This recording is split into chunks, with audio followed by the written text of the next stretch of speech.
La fuente de la vida. Un viaje a través de los siglos y la historia de la humanidad.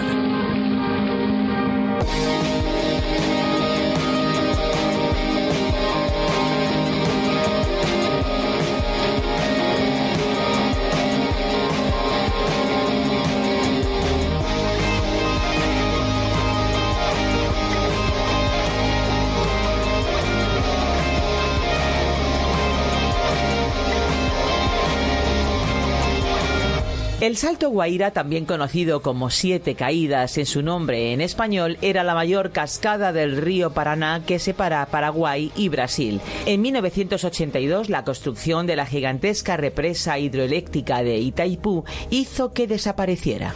Un coste ecológico localizado para producir energía limpia y renovable suficiente para cubrir el 17% de la energía consumida en Brasil y el 79% de la consumida en Paraguay.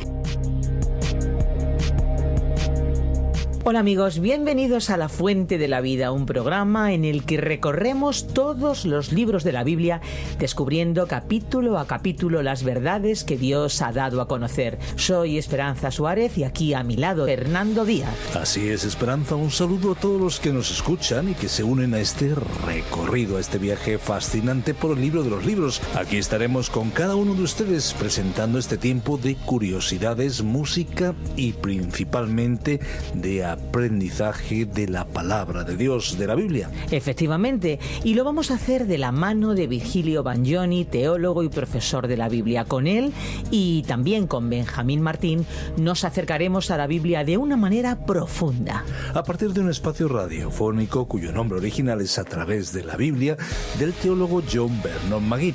Más de 80 países aprenden del libro de los libros mediante este viaje a través de la Biblia. Y uno de esos países es España, país al que se ha adaptado la serie de más de 1.300 estudios, reflexiones a través de la labor de Virgilio Bagnoni.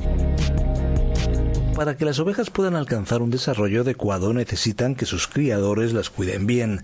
La persona encargada de guiarles y cuidarles cuando se mueven por los pastos alimentándose y trasladándose es el pastor. Es un oficio que en los tiempos modernos se encuentra a la baja, pero aún sigue siendo una profesión destacada y digna de admiración. El cuidado y protección que ofrecen a sus ovejas es usado como una analogía en la Biblia para referirse a Jesucristo y a los hombres que se dedican a guiar y enseñar al pueblo de Dios.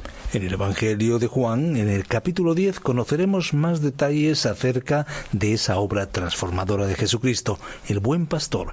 Vamos allá sin perder más tiempo. La fuente de la vida. Hoy estudiaremos el capítulo 10 del Evangelio de Juan, desde el versículo 7 hasta el 26. En nuestro programa anterior estábamos hablando de la alegoría que hizo el Señor Jesús sobre el redil, contenida en los primeros 6 versículos de este capítulo 10. Señalamos también que el Evangelio de Juan no registra ninguna de las parábolas de nuestro Señor. Registra las metáforas y las alegorías, tales como «Yo soy la luz del mundo» y «Yo soy el pan de vida». Y dijimos que estas no son parábolas, sino figuras del lenguaje que tienen por objeto hacernos conocer algo acerca de Dios.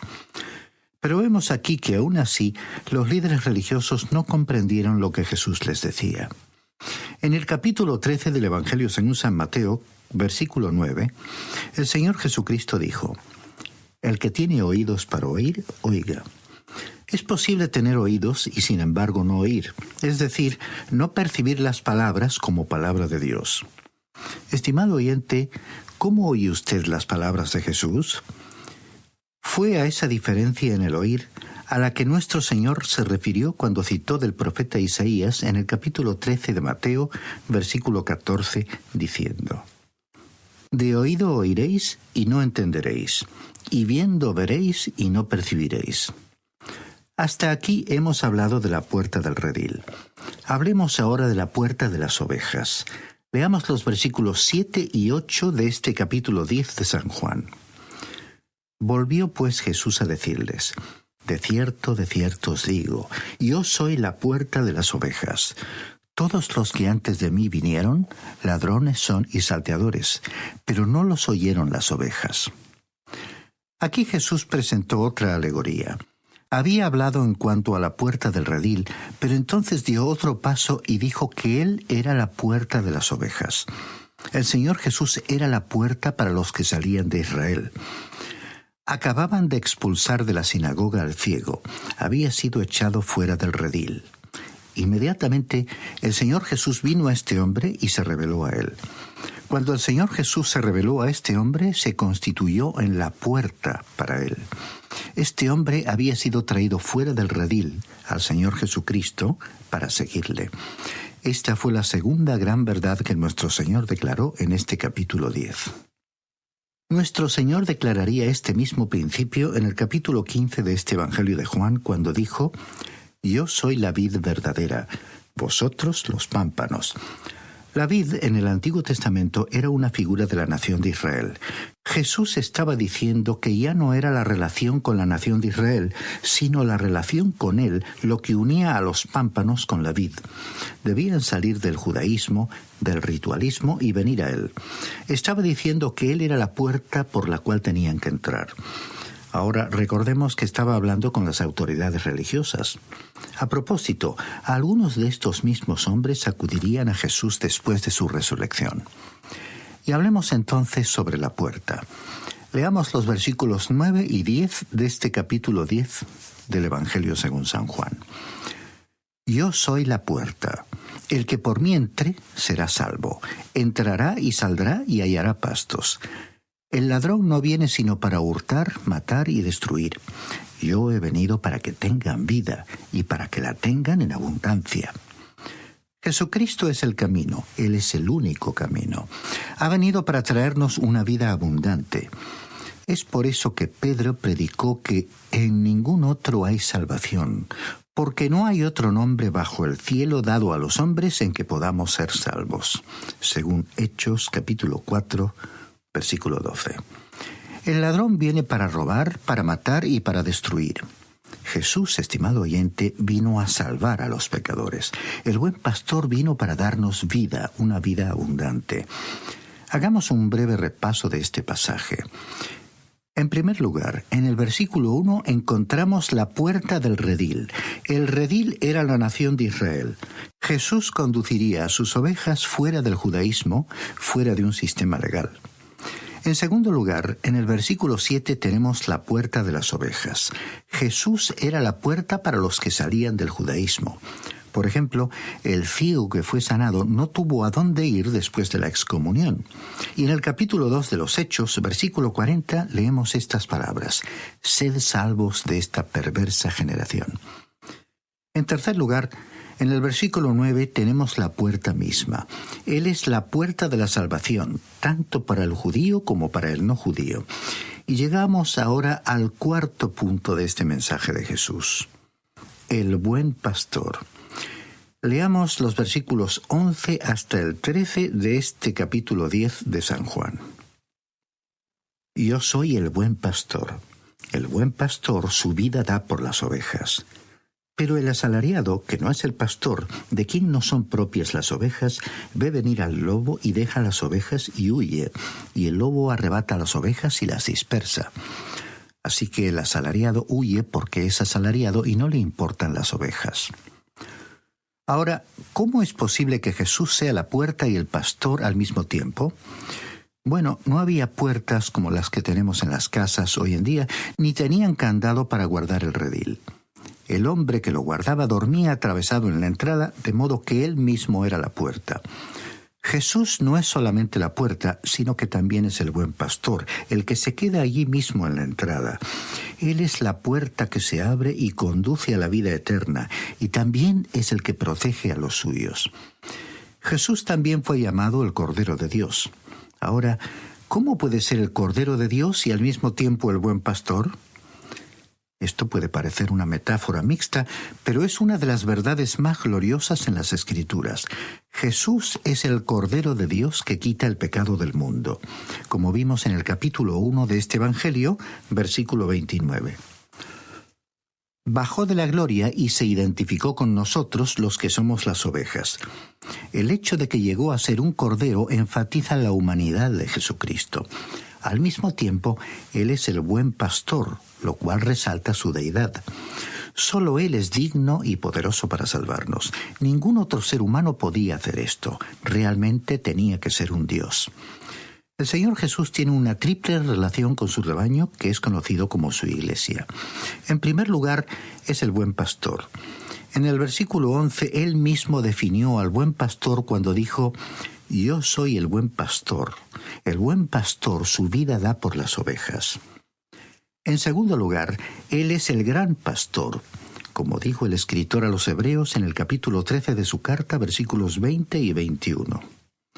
Y el Dios de paz que resucitó de los muertos a nuestro Señor Jesucristo, el gran pastor de las ovejas, por la sangre del pacto eterno, os haga aptos en toda buena obra. Su obra hoy es vigilar o cuidar a sus ovejas. Así que, como puede verse también en el Salmo 23, Él es el gran pastor de las ovejas. Y en tercer lugar, Él es el príncipe de los pastores. Esto nos habla del futuro. El apóstol Pedro, escribiendo en su primera carta, capítulo 5, versículo 4, dijo: «Y cuando aparezca el príncipe de los pastores, vosotros recibiréis la corona incorruptible de gloria». El asalariado no se preocupa por cuidar las ovejas.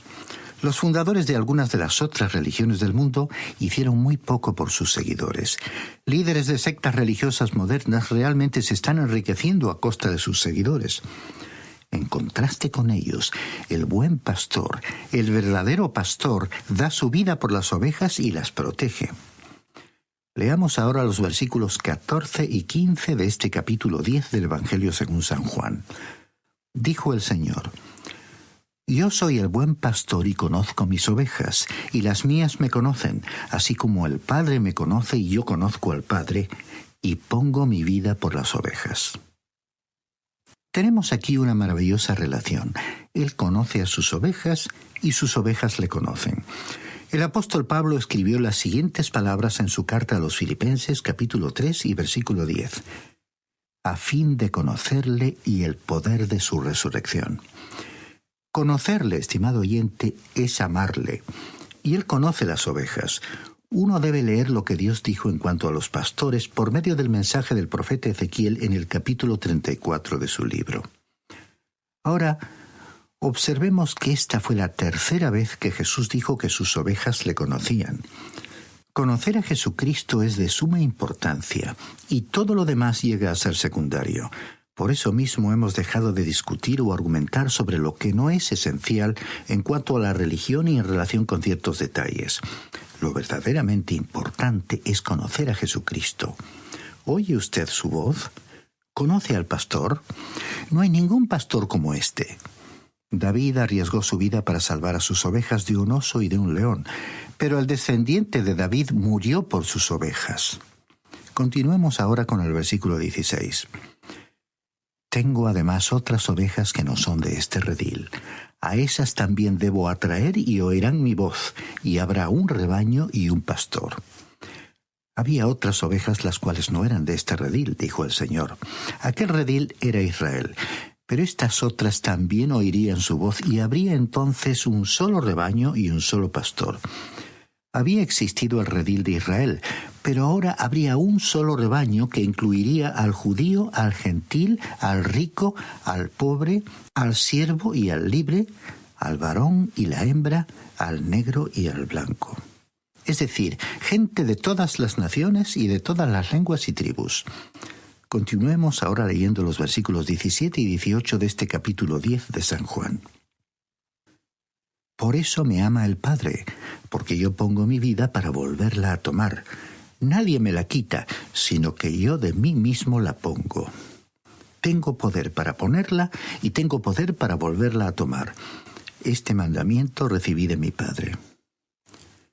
Jesús dijo que esta era la voluntad del Padre. El Padre le ama porque murió por nosotros. Por lo tanto, nosotros también debemos amarle porque Él murió por nosotros. Ofreció su alma en ofrenda por el pecado. En la cruz, durante aquellas 3 horas de tinieblas, Dios el Padre puso sobre Él el pecado del mundo, y Él sufrió el castigo por usted y por mí. El buen pastor dio su vida por las ovejas. El Señor Jesús afirmó en el versículo 18 con toda claridad que Él entregaría su vida voluntariamente. Jesucristo mantuvo un completo control de cada aspecto de su propio juicio. Él fijó la hora de su muerte. Los judíos dijeron que no debía ser detenido ni muerto en un día de fiesta porque podría desencadenar un alboroto del pueblo. Pero el hecho es que fue crucificado en un día de fiesta.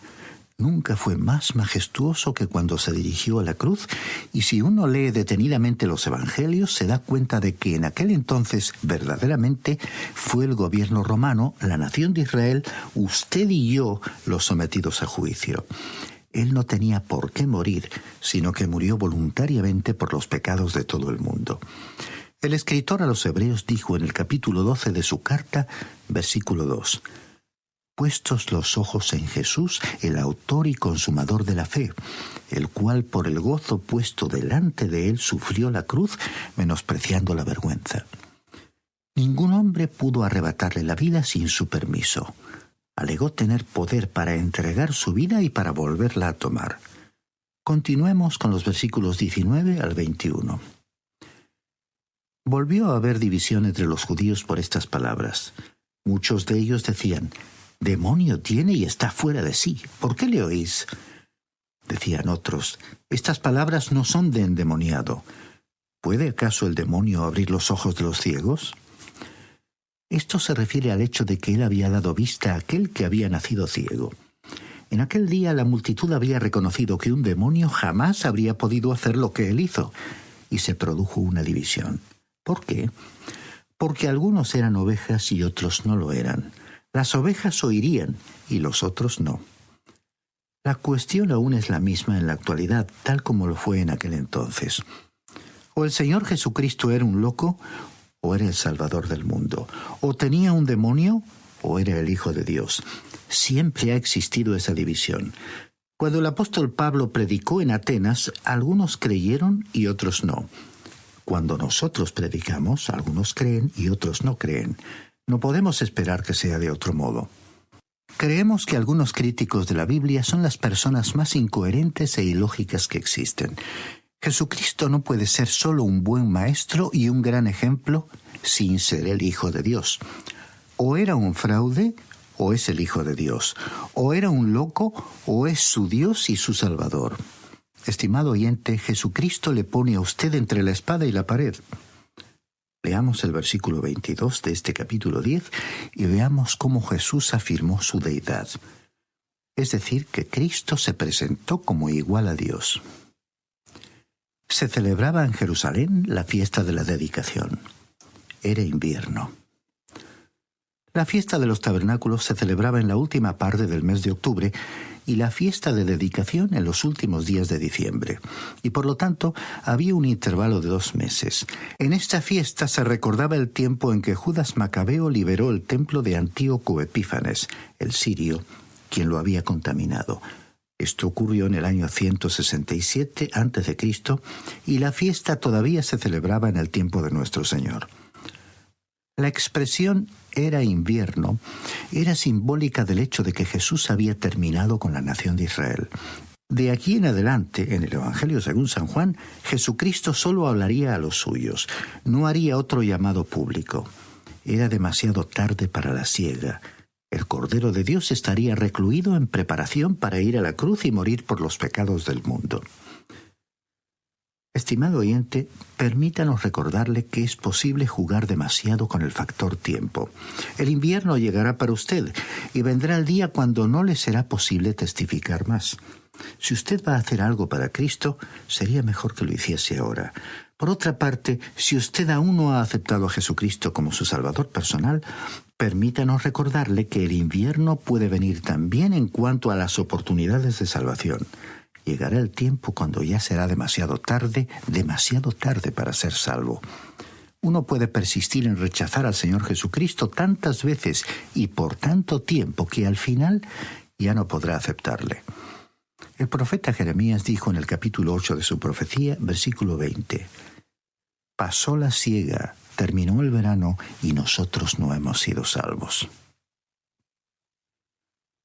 Volviendo ahora al capítulo 10 del Evangelio según San Juan, leamos los versículos 23 y 24.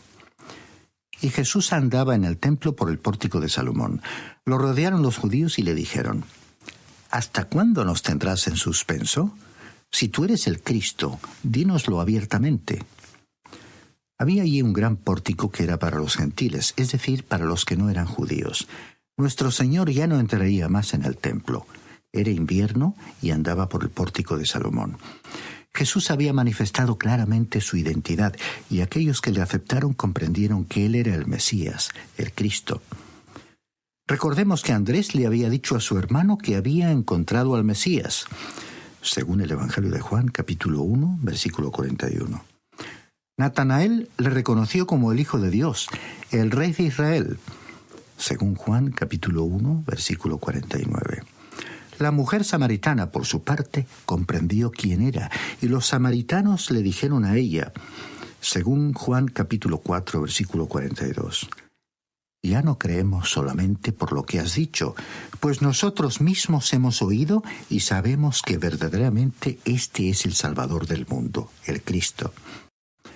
También el que había nacido ciego creyó y le adoró. Pero estos líderes religiosos, con sus preguntas sutiles, realmente trataban de culpar a Jesús.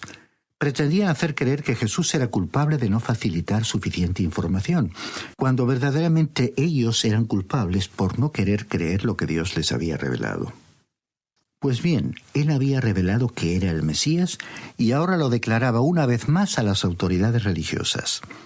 Leamos los versículos 25 y 26 de este capítulo 10 del Evangelio según San Juan. Jesús les respondió: Os lo he dicho y no creéis. Las obras que yo hago en nombre de mi Padre, ellas dan testimonio de mí. Pero vosotros no creéis, porque no sois de mis ovejas, como os he dicho. Jesús les dijo que Él tenía las evidencias de que era el Mesías. Sus obras daban testimonio de ello. Había nacido en el linaje de David, conforme a la profecía. Fue presentado por Juan el Bautista. Ningún hombre jamás enseñó como Él enseñó. Ningún hombre había podido declararle culpable de pecado. Cuando Juan el Bautista envió a sus discípulos a que indagaran si Jesús era el Mesías o si debían esperar a otro, Jesús les mandó que fueran y contaran a Juan el Bautista las obras que él hacía. Y así Juan el Bautista sabría que él tenía las credenciales del Mesías. Es que su enseñanza, su vida y sus milagros demostraron que él era el Mesías.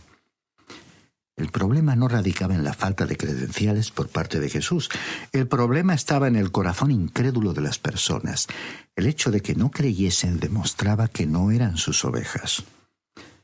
Estimado oyente, las palabras y las obras de Jesús siguen resonando con la misma fuerza en la actualidad.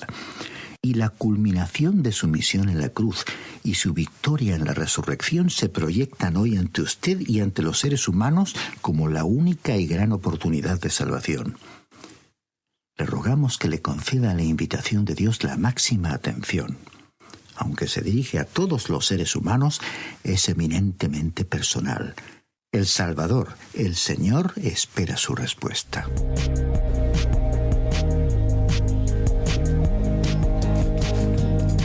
Qué bueno es estudiar la Biblia juntos. Las palabras que en ella encontramos son un agua refrescante que calma la sed espiritual. Qué razón tienes, Fernando. Pues ya nos vamos acercando al final del programa de hoy, pero volveremos con más contenidos sobre el libro más importante de todos los tiempos. Antes de marcharnos, queremos recordar a nuestros oyentes que los programas están disponibles en nuestra web lafuentedelavida.com. Programas producidos por Radio Encuentro, Radio Cadena de Vida. Busquen La Fuente de la Vida o a través de la Biblia, disponible para iPhone y Android. Asimismo, queremos facilitarles nuestras vías de comunicación. Nuestros números son el 91 422 0524 y también el teléfono móvil 601 20 32 65, ambos con el prefijo más 34 si nos llaman desde fuera de España. Efectivamente, es el teléfono de WhatsApp al cual recibimos mensaje de texto 12 mensajes de voz.